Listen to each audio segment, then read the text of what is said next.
கையில இருக்கு பாருங்க, இதான் இழந்த பழம். இதுக்கு இங்கிலீஷ்ல ஜுஜுபேன்னு சொல்லுவாங்க. இதுக்கு சைனீஸ் டேட்னு இன்னொரு பேரும் இருக்கு. இதோட தாயகம் வந்து சைனா. சைனால இருக்கிற எல்லோ ரிவர் பக்கத்துல தான் 4000 வருஷத்துக்கு முன்னாடியே பயிரிட்டு இருக்காங்க. இதை சாப்பிட்டா ஹார்ட்டுக்கு ரொம்ப நல்லது. பழத்தை சாப்பிட்றதுனால டைஜஸ்டிவ் சிஸ்டத்துக்கு ரொம்ப நல்லது. இந்த பழத்தை சாப்பிட்றதுனால தூக்கம் நல்லா வரும். கால்சியமும் பிராஸ்பரஸும் நிறைய இருக்கு. போனுக்கு ரொம்ப நல்லது.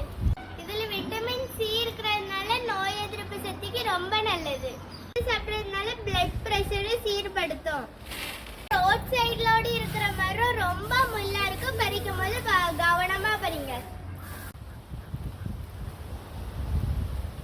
வீடியோ பிடிச்சவங்க கமெண்ட்ஸ்ல எங்க யூடியூப் சேனல் லிங்க் கொடுத்துருக்கோம், போய் பார்த்து